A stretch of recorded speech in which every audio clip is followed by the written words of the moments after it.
Olá, pessoas. Eu realmente espero que o barulho do ventilador não esteja atrapalhando vocês, porque hoje tá assim, sem condições. Eu já fechei a janela por causa do barulho da rua, que tanto incomoda vocês quanto me incomoda, né? Mas desligar o ventilador, gente, não tem como, tá?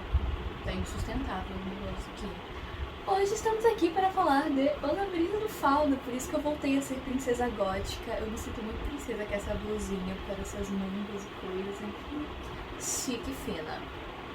Muitos de vocês já devem ter assistido o filme Labirinto do Fauno, e eu posso dizer que, neste caso, é um dos poucos que eu conheço, o filme veio antes do livro. Então, esse livro é baseado no filme do Guilherme Del Toro. Ele foi escrito pelo Guilherme Del Toro em parceria com a Cornélia Funk. Sim, tô fazendo assim porque, né, obviamente, miopia temos. E eu não sei nem resumir o que acontece aqui, porque são várias histórias acontecendo em paralelo. E aí, eu não sei sobre qual delas eu falo, mas nossa protagonista é a Ofélia. Ofélia é órfã de pai e a mãe dela tá grávida do segundo filho, e as duas estão indo pra casa do novo marido da mãe. E aí a mãe tá toda coisa com a Ofélia, querendo que ela agrade o tal do Vidal. Enfim, e aí ela tá indo pra morar nessa nova casa, com essa nova família, e no meio do caminho ela acaba se deparando com uma fada e uma estátua mágica, então todas essas histórias que a gente conhece como contos de fada meio que se tornam reais pra ela, porque ela tem motivos pra acreditar. Então ela é visitada por fadas, e aí tem o tal do fauno, e todas essas coisas, porque aparentemente ela é uma princesa de outro mundo e ela tem que voltar para esse mundo, mas para isso ela precisa cumprir 3 tarefas, e é o fauno que vai ditar essas tarefas para ela. O fauno e o livro do fauno. Em paralelo a isso, a gente tem a gravidez da mãe dela, que não tá indo nada bem. A mãe dela vai ficando cada vez mais doente, mais debilitada. E a gente tem as histórias... Nossa, a gente tem muitas histórias.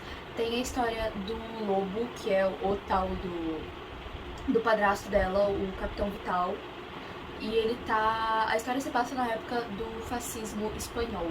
Então, ele é um general que obviamente, um capitão que obviamente é subordinado ao governo, logo tá defendendo esse estilo fascista, e ele mora num... Ele mora, meio que a base dele, né? Num moinho no meio do mato. E aí, nesse mato em volta, tem os guerrilheiros e o povo com quem ele tá lutando. Então a gente acompanha várias histórias em paralelo. Tem a história dele não como um combatente, mas a gente entende alguma das paranoias dele, como ele é uma pessoa terrível, o que tomou muito mais profundidade aqui do que tinha no filme. E isso foi um negócio que eu gostei.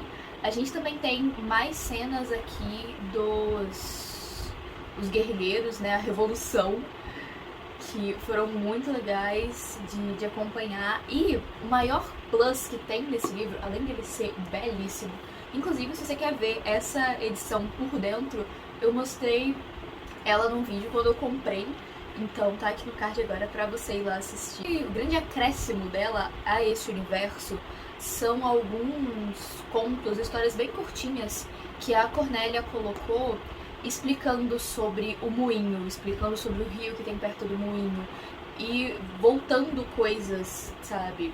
Então ficou um negócio muito interessante. Um ponto que já existia no filme, né?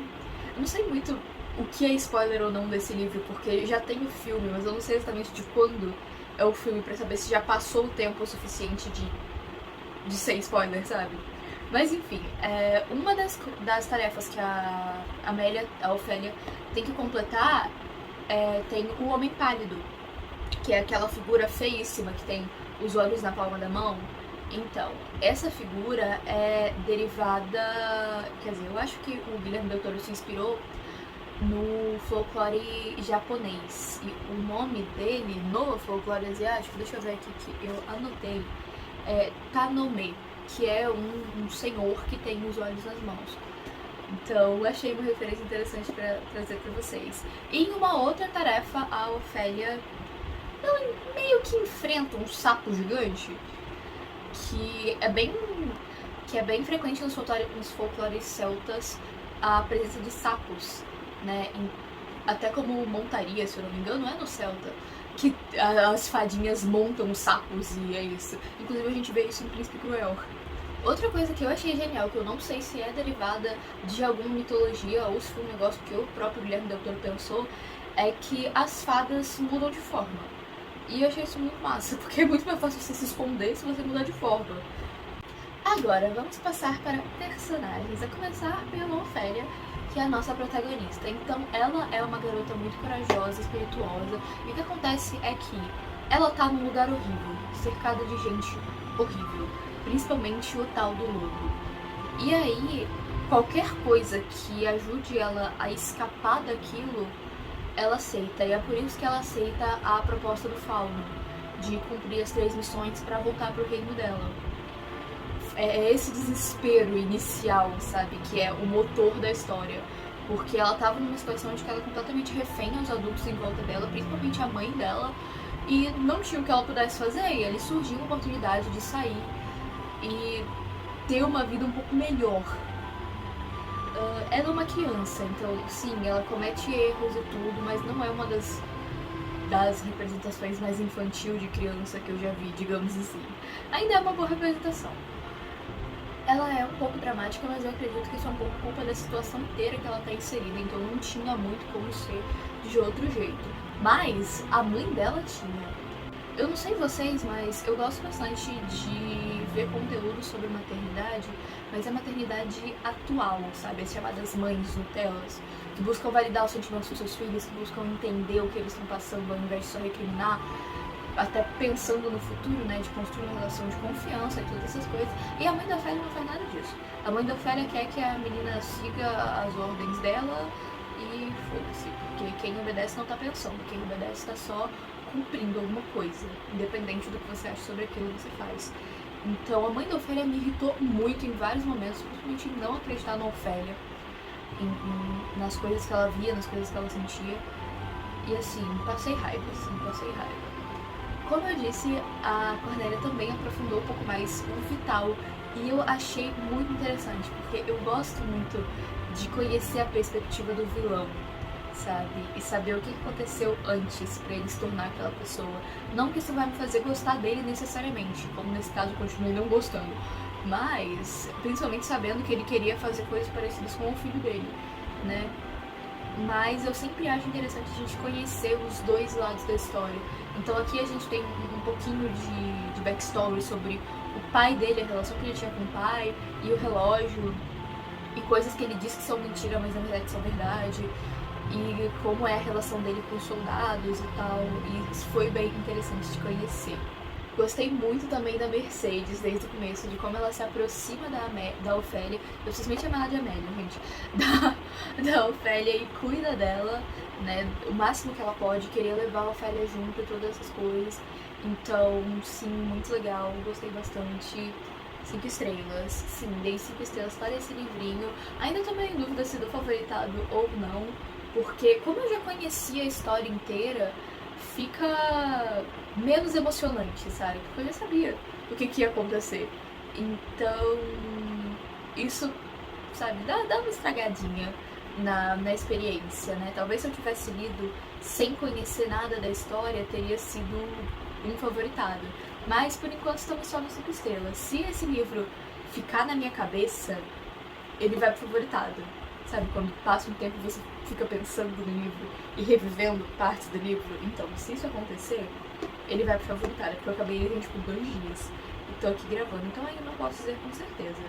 E eu digo que isso daqui é um conto de fadas moderno. Sim, nós não paramos de escrever contos de fadas, a gente só colocou uma roupagem nova, porque esse livro tem todos os elementos que tornam os contos de fadas clássicos, sabe? Então eu acho que daqui a 10, 20, 30 anos a gente ainda vai lembrar do Labirinto do Fauno como um livro cheio de magia e com uma jornada poderosa e com boas mensagens e todas essas coisas que o conto de fadas tem. Então fica super recomendado pra você fazer a sua leitura e me dizer aqui nos comentários o que você acha. Ou se você já leu ou já assistiu o filme, comenta aqui como é que foi essa experiência. Eu tô pensando em fazer edições, né, imagenzinhas editadas sobre com as temáticas desse livro pra colocar lá no meu Instagram. Eu tenho um destaquezinho chamado Edits, que eu faço esses mood boards, digamos assim, que é basicamente você colocar várias imagens juntas para que elas passem a energia, a estética de alguma coisa. E é um negócio que eu amo muito fazer. Então, estou pensando em fazer desse livro. É começar por esse verde maravilhoso, esse verde meio azulado do corte e das páginas. Porque adoro, gente, apenas adoro. Se esse livro tivesse um cheiro, seria aquele cheirinho de terra molhada e grama cortada. Aquela coisa de frescor e de natureza, sabe? Gosto muito. Foi isso, pessoal. Eu espero que vocês tenham gostado, se divertido. Aqui a gente tem uma playlist inteirinha minha falando sobre livros, sejam os meus últimos livros lidos ou resenhas, assim como eu fiz desse livro aqui. Então, vai lá assistir se é esse tipo de livro que você gosta. E aqui também temos o último vídeo do canal como recomendação. Então, por favor, se inscreva nesse canalzinho lindo. Deixe seu like aqui embaixo e ative o sininho para não perder nenhum próximo vídeo. Eu vejo vocês e tchauzinho!